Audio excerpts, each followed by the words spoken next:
Hello, Granbury First family.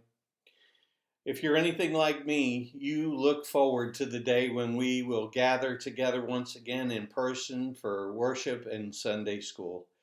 Now, I have to tell you, over the last month or so, or month and a half, I've been so proud of you, for those of you who have been staying connected and doing everything you can to connect to one another through Zoom Sunday school classes, through Zoom life groups, and those of you who have been able to join us online for worship every week.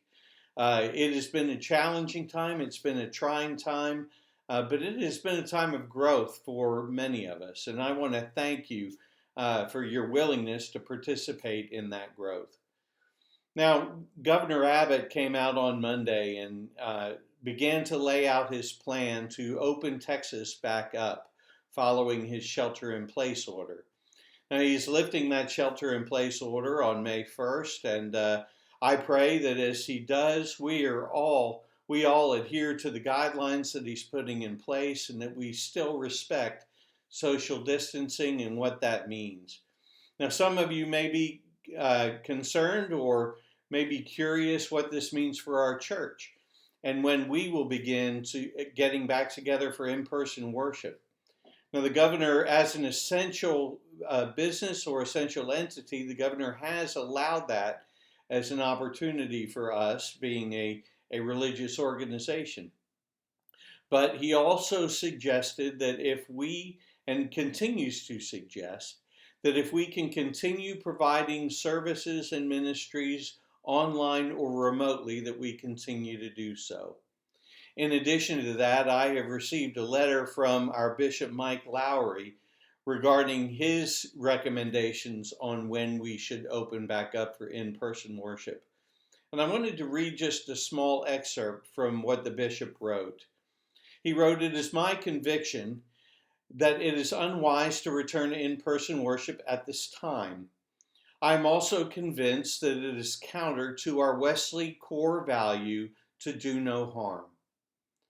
Our desire to reconnect with each other via in-person worship must not disregard our Christian responsibility to care for our community.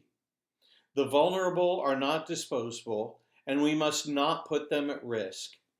As the Apostle Paul reminds us in 1 Corinthians 10, verses 23 through 24, everything is permitted, but everything isn't beneficial. Everything is permitted, but everything does not build up others. No one should look out for their own advantage, but they should look out for each other." He continues, "Now is the time for us to behave like the Christ we serve, not demanding our rights, but showing care and compassion for our neighbors." Friends, we've been continuing to monitor the advice and recommendations of the Center for Disease Control, what our governor is proposing and moving forward. Also looking at our county and city governments and their recommendations. We're seeking counsel from everyone that we know that is informed and wise. And friends, right now I want to tell you that though I do look forward to meeting with you again in person very soon, that as it stands right now, we're going to continue to monitor the situation. We will continue to offer worship services online, and I want to encourage you to continue your Sunday school class meetings via Zoom, at least for the next several weeks. I'll be sharing more with you in the weeks to come and stay in touch with you in the weeks to come. But until then, I want to remind you of the words of Solomon, who was at the time considered the wisest king that ever lived.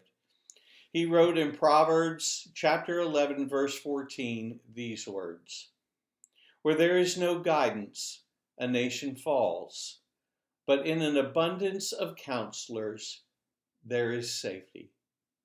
Friends, it is in that abundance of counsel that we continue to respect what the experts are saying, and we will postpone our opening until a later date. I look forward to that time when we can be together once again. Until then, friends, stay safe, and may God bless you.